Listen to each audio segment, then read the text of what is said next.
So I just wanted to make a quick note for those of you who still have not purchased one or more of the textbooks. I got an email this morning from Amber DeBays, who runs the bookstore. She wanted us all to remind you that if you are using your financial aid disbursement to purchase textbooks, today is the last day you can do that. Right, so the bookstore is open till 3. If you still have books you need to purchase and you're using financial aid to buy them, today is the last day that that is available. Right, so today we're going to be focusing primarily on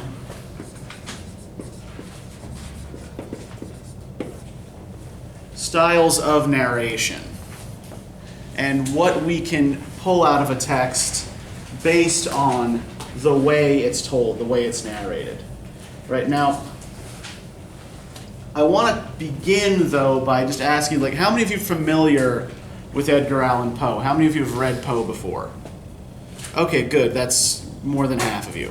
What do you already know about Poe or about Poe's work? Depressing, dark, at sad points. I mean, not necessarily all depressing, but a lot of it is dark and mysterious kind of. Yeah, I mean, what genre does he basically work in?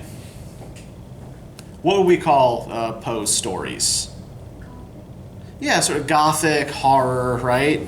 Yeah, so that's the genre he typically works in.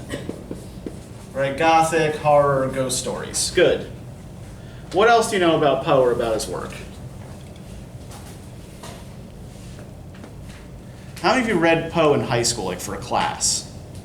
Okay, that's most of you. What did you learn in class about Poe? Did he base him off of like real? No, that's not him. I was gonna say something like that off of real life. I certainly hope he didn't base this off of real life, right? Really? So? Like by his real life, too, maybe? And he married his like sister or something? And anything you know about Poe? Yeah, anything you know at all about him? He did not marry his. He married a much younger cousin. Yes, he married a 13-year-old cousin. Now, in the early 19th century, this was actually not that abnormal. Right? People often married first or second cousins, particularly if you came from particular kind, like people of more aristocratic backgrounds in particular, often married people who were related to them, but not all that closely. And 13 was, for a woman, considered marriageable age. Right? Women were basically considered adults at 13. Had none of the rights of adults really, but that was when you were often married off. Anything else you know about Poe? He drank a lot.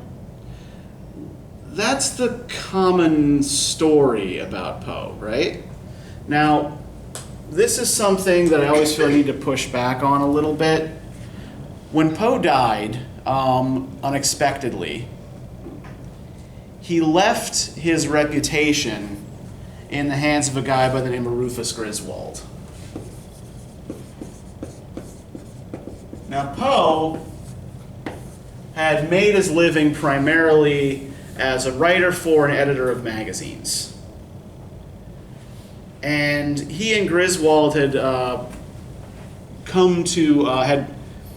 had a little spat over some reviews that Poe had written and published. Poe thought that the disagreement was water under the bridge, right? They papered it over. Griswold did not agree. So when he was made Poe's literary executor, he published the first biography of Poe, which essentially made Poe out to be a drunken monster. Other people who knew Poe contested a lot of the things that Griswold said about him. So we have this image of Poe as this kind of wild-eyed, lecherous alcoholic, but that is largely down to the things that Rufus Griswold wrote about him, and has little basis in actual fact. He did die under really weird and mysterious circumstances. He was found wandering around Baltimore on Election Day, delirious, a couple of unscrupulous ward captains for political parties ushered him into the voting booth to vote a couple of times. And then he basically sort of collapsed and was taken to the hospital and died. Now, this is also the reason why there's all this Poe crap all over Baltimore, right? You know, there are bars called the Raven, there are Poe statues all over the place. The football team is called the Ravens. The only thing Poe ever did in Baltimore was die. Well, and also vote a whole bunch of times in one day. Two things. He did two things in Baltimore. That's it, right? And Baltimore has claimed his memory on this flimsy basis. So, thanks a lot, Baltimore. So, I'm actually kind of surprised that I didn't get from the class, like when I asked what you know about Poe, that I didn't get a lot of biographical detail from you, because that's what I usually get when I ask this question. It could be that it's just, long. Is it just so long ago in your schooling career that you just don't remember all that much? I don't think we ever talked about it. What's that? I don't think my class ever talked about it. Oh, okay. Yeah. We read them, but we never got the details about it. Okay. And it's actually like I'm actually kind of pleased that I didn't get a lot of biographical detail from you. And here's why. A lot of us tend to view all forms of writing, like all creative writing, as a form of autobiography, right? That you're always in some way writing about yourself. And I want to try to get us away from this view, right? I noticed, for example, in the last in class writing, several of you referring to the narrator in Sonny's Blues as James Baldwin, right? James Baldwin is the author of the story. Is he the same person as the narrator? Not to. Yeah, the narrator's an invented character, right? The narrator is never given a name in that story. The brother has a name, the narrator doesn't. Well, I mean, he has one, but we don't know what it is. So, one thing that I really want you to try to do when you're reading anything I give you to read, right? Don't always identify the narrator in the story or the speaker in the poem with the author. The author is usually speaking through some kind of invented persona, right?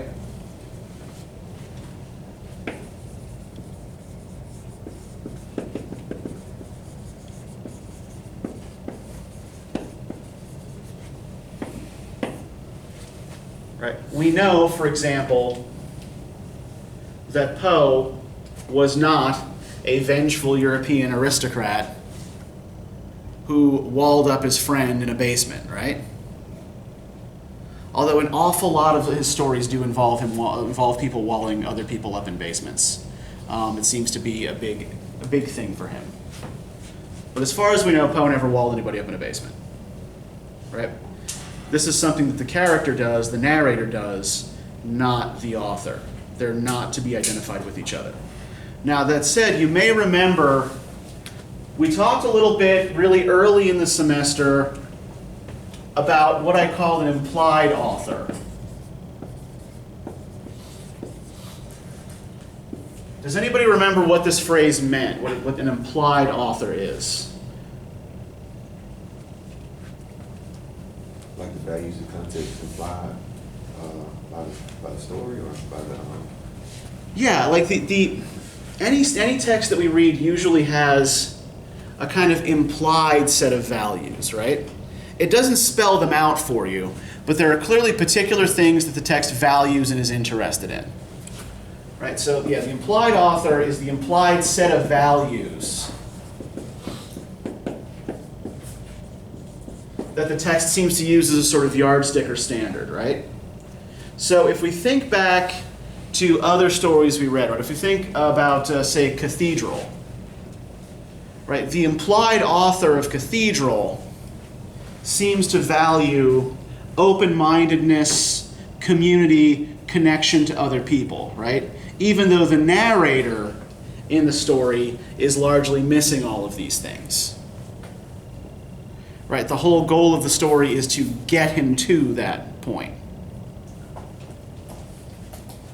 Right. If we think about the implied author of Sonny's Blues, what do we think the implied author of that particular story values?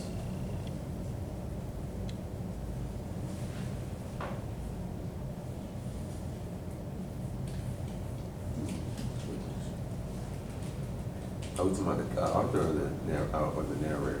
We're talking about the implied author, right? What's the implied set of values in Sonny's Blues? Family ties, maybe? I mean, they didn't Okay. have the strongest of family ties. Yeah, family ties are, at least, yeah, it's largely about bringing two brothers back together, right? So family ties are valued, right? Creativity is valued. Listening as a skill is something that's valued, right?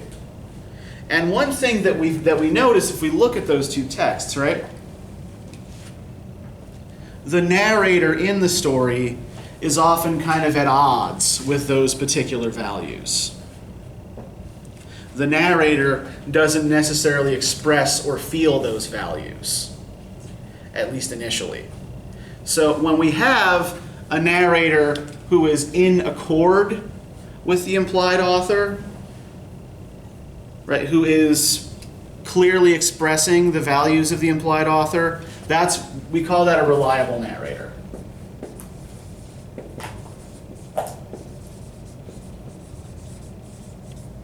Right, a reliable narrator is a good mouthpiece for the implied author. We see a lot more reliable narrators in older fiction. Fiction of sort of like the 18th and 19th centuries. Realistic fiction often gives us reliable narrators. If the narrator is sort of out of whack with the implied author and with the implied values in the text, we call that an unreliable narrator. Unreliable narrators are much more common in modern and contemporary literature. And when we have an unreliable narrator, it's sometimes harder to locate where the text's values lie. But let's begin there anyway with this particular story. What is this story on the surface level about? About this story? Yeah, the Cask of Amontillado. What is it? Just on the surface level? Revenge. Okay, revenge.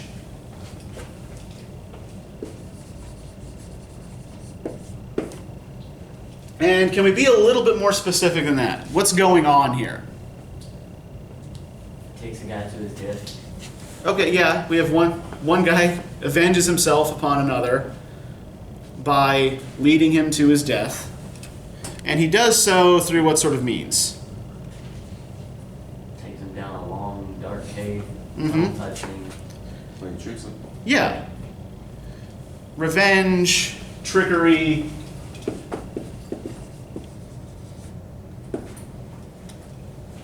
Right, cleverness, right? I wish they would have elaborated like a little more on what he did to make him mad, because I didn't understand. Mhm. Like they seemed almost like friends throughout, but I knew that was just part of his Yeah. plan. Or Well, They say he mocked him. he says something about insult, right? But let's actually, I think there's a very good reason why it's never explained what Fortunato did to Montresor, the narrator, right?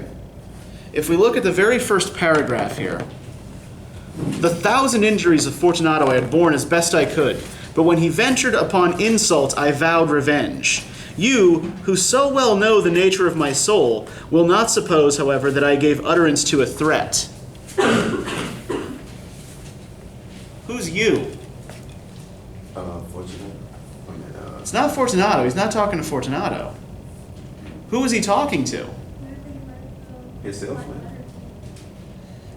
Yeah, there's someone listening, right? There's someone at the other end of the story here. Is it us? Well, if it was us, if it was a general audience, do you think he would explain what Fortunato did? Probably, right? Because we wouldn't know.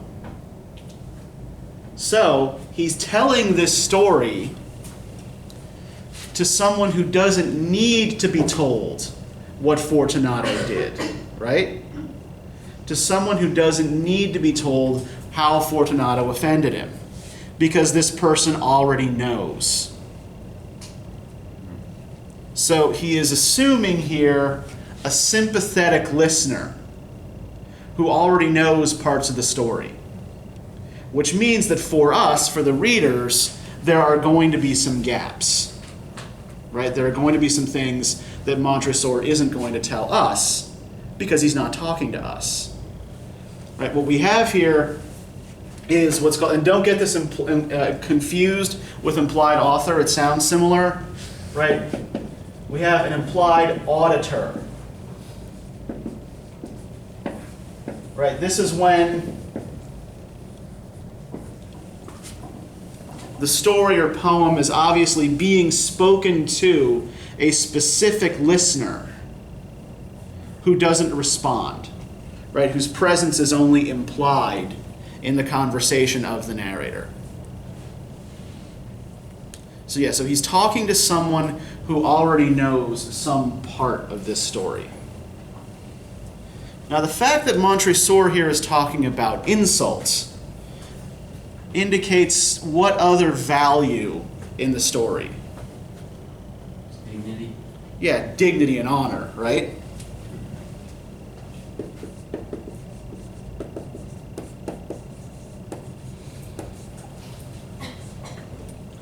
So these are the things that are being set up as important here, right? I think we can probably safely call this little list of things here our implied author.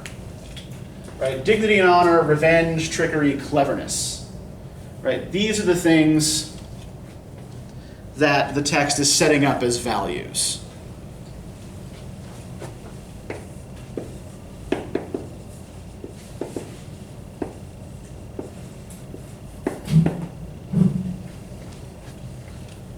Fortunato offended Montresor's personal dignity.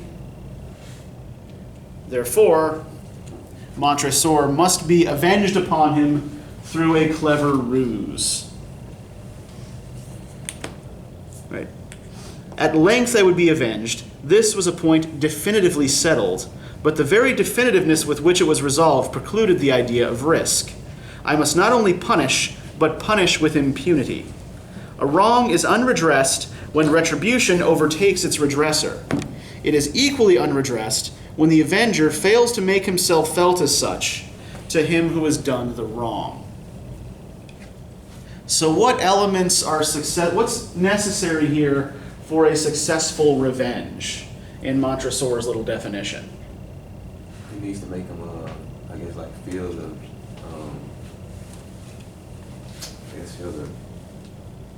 what does impunity mean, like pain? Okay, what impunity means, does anybody know what impunity means, what that word means? I had to look it up last night for the quote I chose. Didn't it? Yeah, almost like you kind of feeling somebody else's like hatred towards you or something. No, it's not that. To get away with something, like I said, impunity means to get away with something, right? If he punishes with impunity, right? He punishes Fortunato without then getting punished himself, right? So impunity essentially means getting away with it.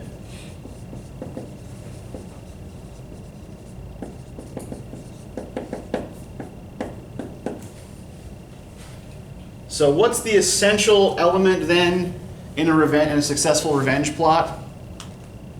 You don't get caught. Yeah, you don't get caught. It doesn't matter if he makes Fortunato suffer, if he himself then gets caught, right?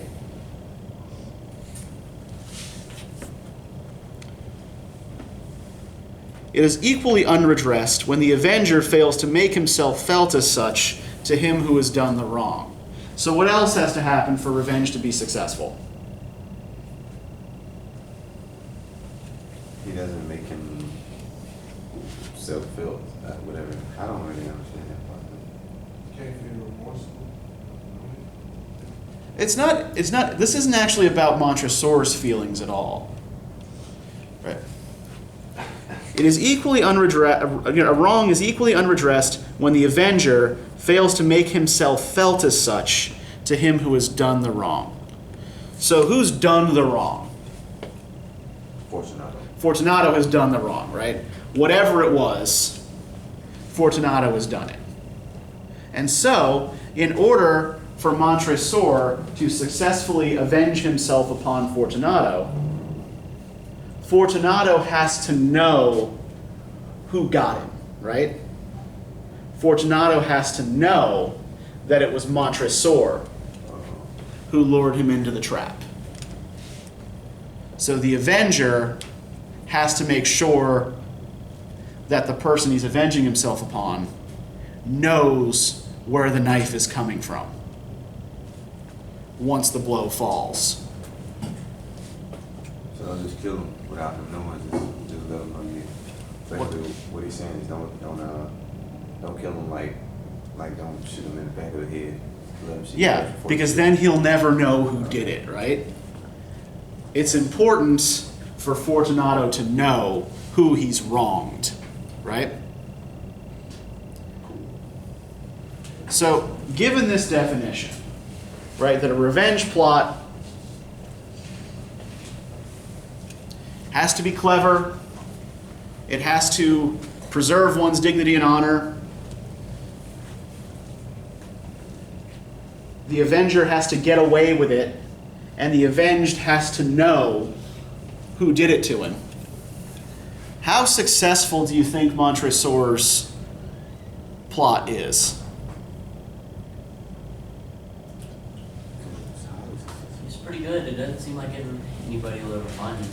Yeah, at least based on Montresor's own definition, right? There don't seem to be a lot of holes in this. Yes, he has tricked Fortunato. You got people out of the house or the area. Yeah. Nobody knows Fortunato's down there, except Montresor and this person to whom he's telling the story. And Fortunato knows very well who walled him up down there. Or, well, did know. It's been 50 years. He's probably quite dead by now. So, why do you think Montresor is telling this story? What's the point of telling the story? What sort of image does he try to build up for you of Fortunato? That he's like big and powerful. I think he said that at one point. But a lot of people look like to be scared of him. Okay. That Fortunato... He's not smart. I mean, he's a connoisseur, which means like he's intelligent in his field, like with the wine. Yeah. The point of character that Montresor uses to lure Fortunato down is that he is, or at least claims to be, a connoisseur of wine, right? And Montresor is willing to agree to this. Okay, yes, he is largely genuine in this. He does know a lot about fine wines. So the picture of Fortunato we get here, right? On the third paragraph, right? He had a weak point, this Fortunato, although in other regards, he was a man to be respected and even feared. He prided himself upon his connoisseurship in wine.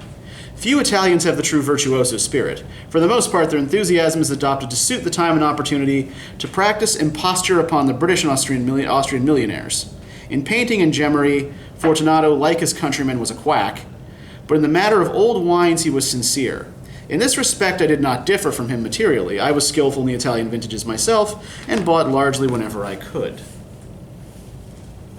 So he wants us to think of Fortunato as a man who is respected and feared, and who is a connoisseur of wines. Right, so that's Montresor's image of Fortunato. A respected and feared connoisseur. I can never remember how to spell connoisseur. C-O-O-N-N-O-I. There we go. Now, when we actually meet Fortunato, does he seem like someone to be respected and feared? No. How's he dressed, for one thing? Is it in a stripe, like a dress, like stripe, like dress or something? Yeah, he's wearing what's called motley, and he's got a cap and bells on his head, right? So, what kind of costume is that? Like a jester. Yeah, a jester or a fool, right?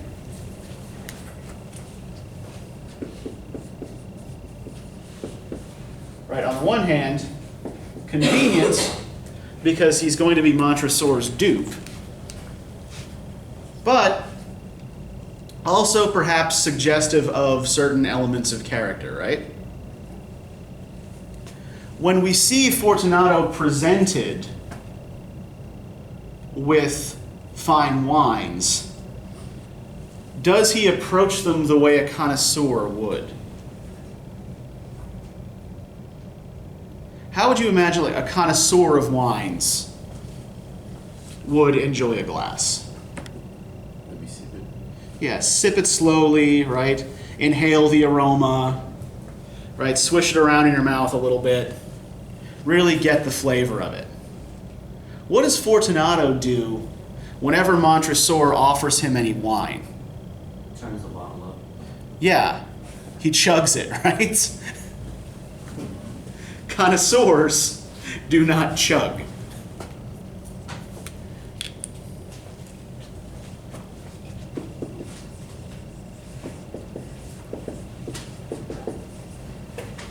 So, the picture of Fortunato's behavior that we're getting, is it fair to say that this might be at odds with the initial portrait that Montresor tried to give of him?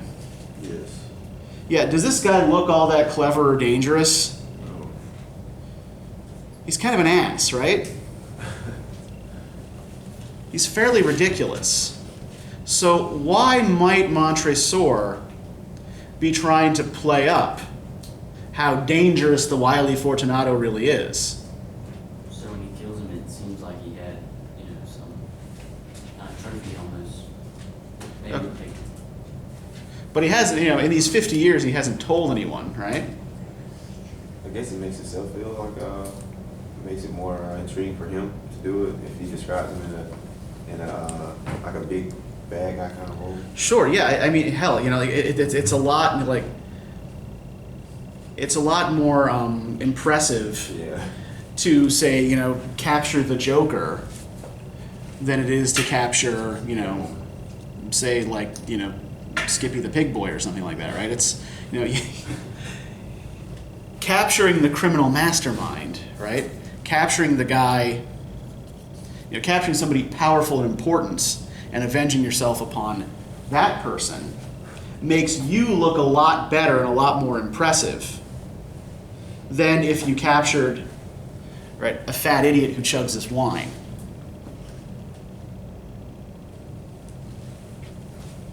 Now, as they are moving down through the catacombs, how does Montresor treat Fortunato? Do you notice anything interesting about the way he talks to Fortunato here, the way he treats him? He seems concerned about his health. Yeah. A lot, which is ironic. Fortunato is a cough. And Montresor is always making comments about Fortunato's state of health. Right, the gait of my friend was unsteady, and the bells on his cap jingled as he strode. The pipe, said he. It is farther on, said I, but observe the white webwork which gleams from these cavern walls. He turned towards me and looked into my eyes the two filmy orbs that distilled the room of intoxication. Nitre, he asked at length. Nitre, I replied. How long have you had that cough? My poor friend found it impossible to reply for many minutes. It is nothing, he said, at last. Come, I said with decision. We will go back. Your health is precious. You are rich, respected, admired, beloved. You are happy, as once I was. You are a man to be missed. For me it is no matter. We will go back. You will be ill, and I cannot be responsible. Besides, there is Lucrece. So what does it seem like he's doing here with Fortunato? First psychology. Okay, it seems a little bit like reverse psychology, right? But he's giving Fortunato a chance to back out, right? Oh yeah. Come, we'll go back. Your health is precious. He's also hinting here at certain things, right? You were feared, respected, loved, as once I was. Until you took that from me, you bastard. So he's giving Fortunato a chance to back out, hinting at the offense here. And why do you think he points out the white, lovely web work on the walls of the catacombs? This way it'll be, like covered in Yeah, I mean, what makes webs? spider. Yeah, spider. He's pointing out to Fortunato, right? I am the spider and you are the fly. So, right, these are first little hints that Montresor is giving to Fortunato that he does not mean him well. That he's leading him down into a trap.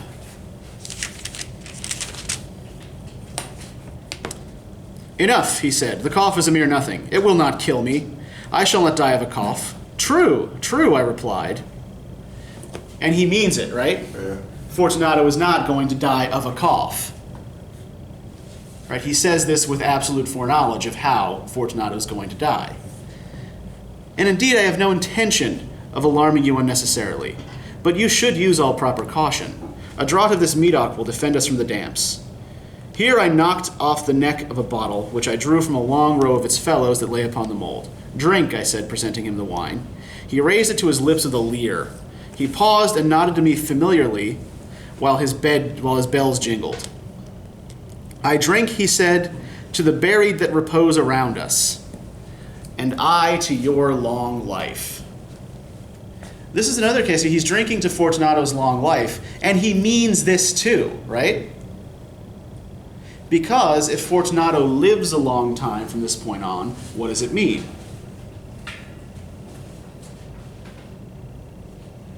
Where will he be doing the rest of his living? Behind the wall. Behind that wall, yeah. So if Fortunato from this point on lives a long life, he'll suffer more. He'll suffer longer. So he is sincere when he drinks to Fortunato's long life. He again took my arm and we proceeded. These vaults, he said, are extensive. The Montresors, I replied, were a great and numerous family. I forget your arms. A huge human foot d'or and a field azure. The foot crushes a serpent rampant whose fangs are embedded in the heel. And the motto, Nemo me impune licessit. So the coat of arms he describes here. And, I apologize, as usual, for the general shittiness of the artwork. Right. Coat of arms is a huge golden foot.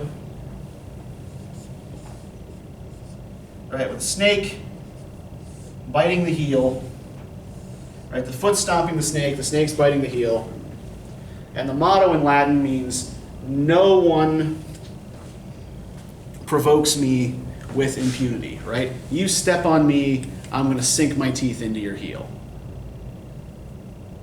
So he's giving Fortunato here another little hint that Fortunato doesn't catch. Right. Does Fortunato seem to have any idea through most of this that Montresor means him any harm? No. Yeah, he seems to be, for most of this, entirely clueless.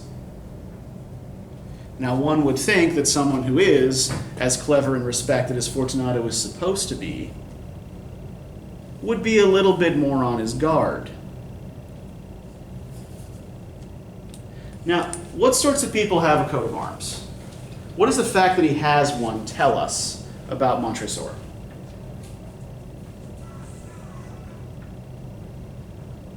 I'm talking about people who have had a coat of arms for generations, not people who bought one through one of those internet scam services. These are kind of important, like their family line, like you said. Yeah, these are having a coat of arms indicates that you're an aristocrat, right? That you are of the nobility.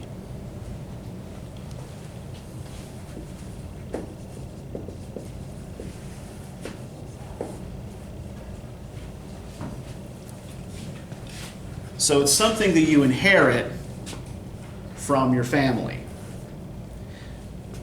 Now, the fact that Fortunato forgets Montresor's arms could give us some sort of clue as to what he's done to Montresor, if we look at this in the broader context of where they are. Where is Montresor taking him? Where his family? Yeah, they are in the family burial vaults, which Montresor also seems to be using as a kind of grisly wine cellar, right? We're told that there are, bones piled up all around, the wine racks and the casks and barrels and whatnot. So he's taking Fortunato down into where his relatives are buried. Montresor's, not Fortunato's. They're talking about the coat of arms, which Fortunato has forgotten. What might this suggest about the nature of Fortunato's insult? It has something to do with His family. disrespecting family. Yeah, that Fortunato did something or said something that reflected poorly on Montresor's family. And so he's protecting family honor here. The wine sparkled in his eyes, and the bells jingled. My own fancy grew warm with the Medoc. We had passed through long walls of piled skeletons, with casks and puncheons intermingling, into the inmost recesses of the catacombs. I paused again, and this time I made bold to seize Fortunato above the elbow. The nitre, I said, see it increases. It hangs like moss upon the vaults. We are below the river's bed. The drops of moisture trickle among the bones. Come, we will go back, ere it is too late. Your cough. It is nothing, he said. Let us go on. But first, another draught of the Medoc. I broke and reached him a flagon of de Grave. He emptied it at a breath. His eyes flashed with a fierce light. He laughed and threw the bottle upwards with a gesticulation I did not understand.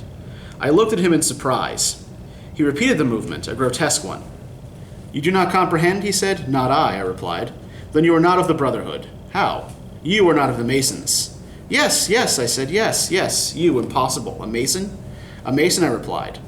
A sign, he said, a sign. It is this, I answered, producing from beneath the folds of my roquelaire trowel. You jest, he exclaimed, recoiling a few paces. But let us proceed to the Amontillado. Be it so, I said, replacing the tool beneath the cloak. So, he's given Fortunato another chance to back out, gives him some more wine, and Fortunato makes this sort of secret handshake kind of gesture, right? Now, what does Fortunato mean by Mason?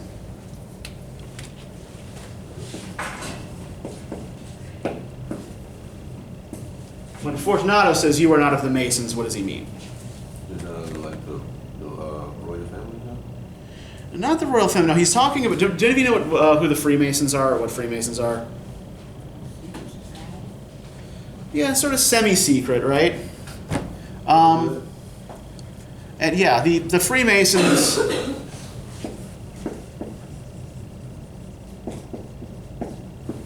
Yeah, are a sort of brotherhood into which you have to be initiated, right? And they keep most of their rituals and whatnot secret, right? So if you're not initiated into the brotherhood, you don't know the secret codes, right? You don't know the secret handshakes. So what Fortunato is trying to do here is sort of lord over Montresor the fact that he's a Freemason, right? I'm in the brotherhood and you're not. I've been initiated and you're not. And what is Montresor's response then? How's he taking Fortunato's little gesture? You're not a Mason. And then he produces a trowel.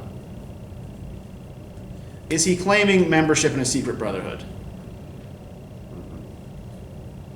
No, he's just showing him a tool that an actual stonemason uses, right? To lay down cement. Yeah, I'm a mason. See? I have the tool. What else is he doing in showing Fortunato the trowel?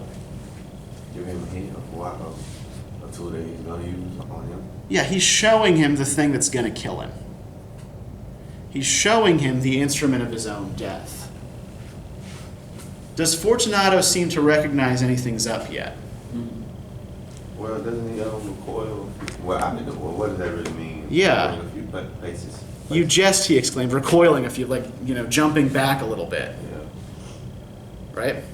So, it's clear that maybe he doesn't trust Montresor as much as he seems to. Yeah. But he continues on anyway.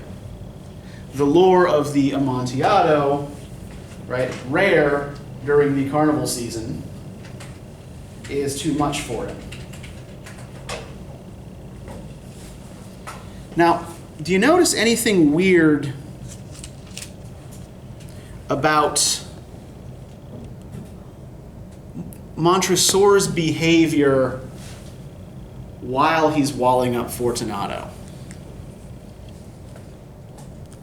How does he seem to feel about the actions he's taken? It was weird. He kept almost not really like regretting it, but kind of close to that. He kept being concerned with the feelings of Fortunato.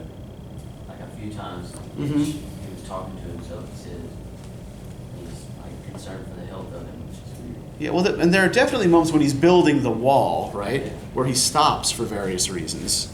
If we look towards the end of the story, right, I had scarcely laid the first tier of the masonry when I discovered that the intoxication of Fortunato had in great measure worn off. The earliest indication I had of this was a low moaning cry from the depth of the recess. It was not the cry of a drunken man. Then there was then a long and obstinate silence. I laid the second tier, and the third and the fourth. And then I heard the furious vibration of the chain. The noise lasted for several minutes, during which, that I might hearken to it with the more satisfaction, I ceased my labors and sat down upon the bones. When at last the clanking subsided, I resumed the trowel and finished without interruption the fifth, the sixth, and seventh tier. The wall was now nearly upon a level with my breast. I again paused, and holding the flambeau over the mason work, threw a few feeble rays upon the figure within. A succession of loud and shrill screams, bursting suddenly from the throat of the chained form, seemed to thrust me violently back. For a brief moment I hesitated, I trembled. Unsheathing my rapier, I began to grope with it about the recess, but the thought of an instant reassured me. I placed my hand upon the solid fabric of the catacombs and felt satisfied. I reapproached the wall. I replied to the yells of him who clamored. I re-echoed, I aided, I surpassed them in volume and in strength. I did this, and the clamorer grew still. At what points does he seem to be most enjoying his work? As he's mocking Fortunato, like as he screams and hollers and Yeah, the more noise Fortunato makes, the more Montresor is enjoying it, right? When he's clanking the chain and shaking the chains, yes, this is awesome, this is great. When he's screaming, Montresor mocks him and echoes the screams, right? So he's displaying a pretty serious level of sadism here, right? Clearly enjoying Fortunato's distress.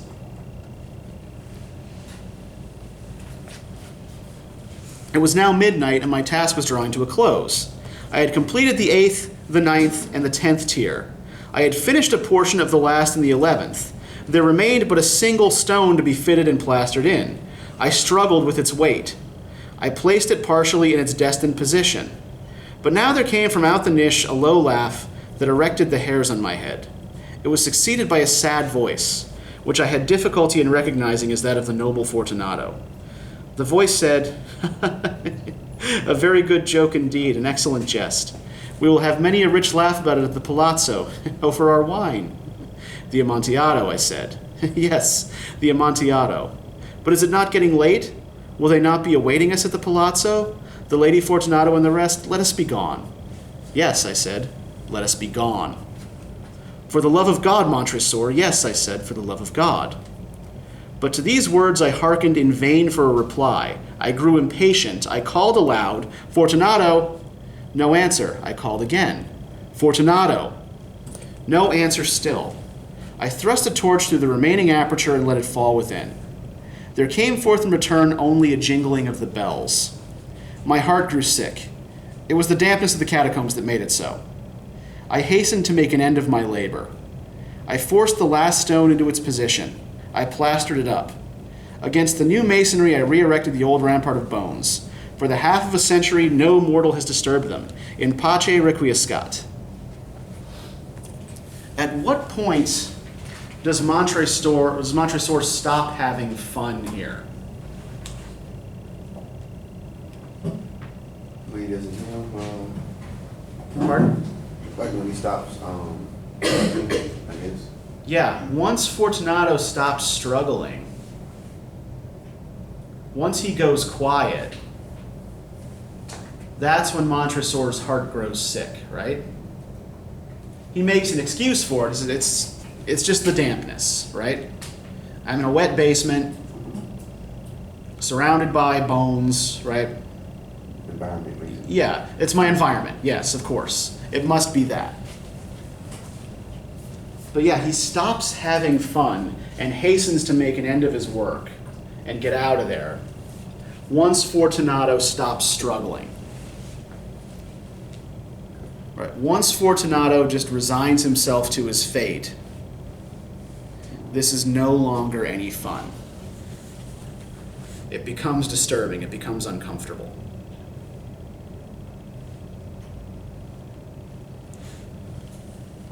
So, we have, as we said, the elements here of a successful revenge plot that Montresor lays out at the beginning, and that, seem to be the values of the implied author.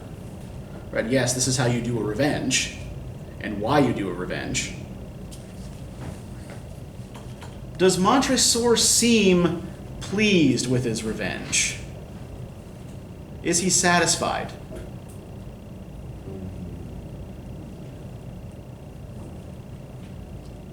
You're shaking your head no, Nancy? You don't think so? Why not? Because after all, he's changing his heart. Right? He's gonna grow sick. That's right. Yeah, he's feeling something here, right? Yeah.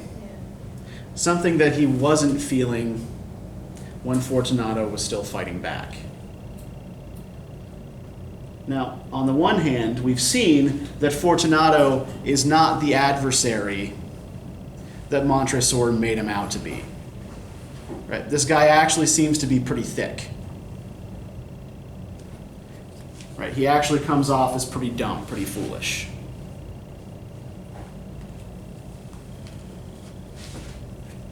And when he stops struggling, when he just accepts that he's going to slowly starve to death underneath Montresor's house, right? This is no longer any clash of wits or clash of wills, right? This is just straight up murder.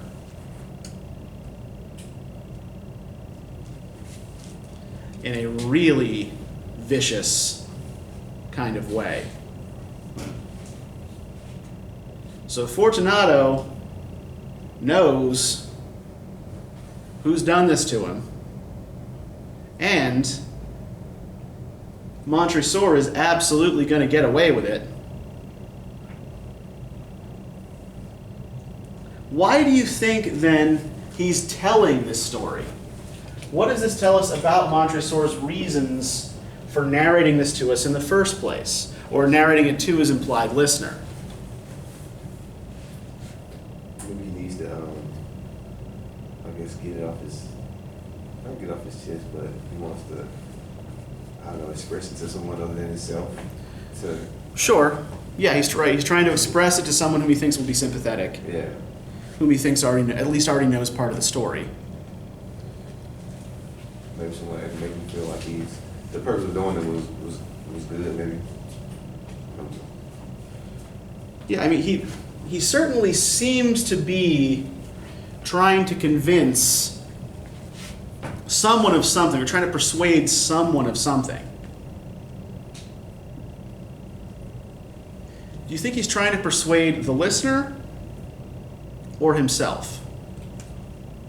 More of himself, to convince himself like it was okay for what he did. Mm-hmm. Is he even worried, do you think, so much about the moral implications of what he did? Right? By his own code, he's done what was right.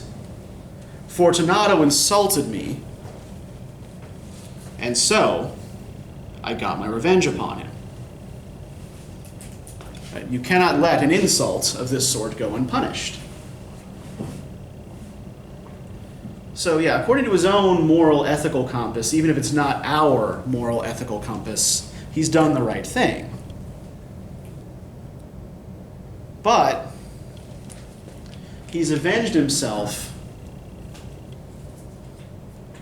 upon someone who was really no match for him, right? And maybe since he was a friend also. Weren't they friends? Like, He certainly, Fortunato seems to think so, oh yeah. right? Fortunato seems to have no qualms about going into a dark catacomb with Montresor. Even if it is just, that he's been lured down there by the promise of wine. So, I would argue that what Montresor wants the implied listener to think is that he is a really great and clever guy who planned a perfect revenge. I think that is what he is trying to convince himself and this listener of. Right? I think this is why he glosses over these feelings of heartsickness so quickly at the end, right? Okay, yeah, I felt heartsick, but those bones have been down there undisturbed for 50 years, right? I did it. I got it done. And when we see him giving Fortunato little ways out, right? He's also toying with Fortunato. He's playing little jokes on Fortunato. He is using his own knowledge of what is going to happen and Fortunato's ignorance of it to amuse himself. Right? I shall not die of a cough. True. Right? You won't. I drink to your long life. Right? Describing the coat of arms. All of this. He's trying to show. He's not showing off to Fortunato anymore, right? That's long past. He's showing off to this implied auditor. He's trying to show this implied auditor how clever he is, how smart he is. Now, there's one other thing to note here that I think is probably important. When does this story take place? We could say, okay, on the one hand, 50 years in the past from when it was written. So we're looking sometime in the late 18th century, right? What time of year is it? What time of year are we told it is? Was it the fall? Festival season. No. It would actually be in the early spring carnival season.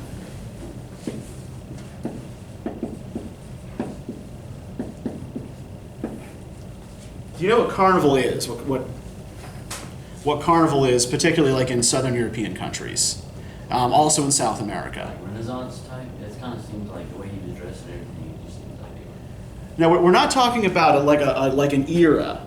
We're talking about actually a season that recurs every year. How many of you know what Mardi Gras is? Everybody knows what Mardi Gras is, right? Okay. And Mardi Gras is the day right before Lent begins, right? Where you're just supposed to indulge yourself for a full 24 hours before you begin the season of fasting and deprivation that is marked by Lent, right? Carnival is the same thing. Right, it's Mardi Gras in French-speaking countries. It's Carnival in Italian and Spanish-speaking countries and Portuguese-speaking countries. So, It's a season of wacky indulgence, right, before Lent, before you're supposed to fast and deny yourself things. So both of the characters we see represented here are indulging themselves in something, right? Doing a thing they probably wouldn't normally do. Fortunato has gotten grossly drunk, and Montresor is indulging himself in the rather more refined pleasure of vengeance. But Carnival is also a season in which the usual rules and social hierarchies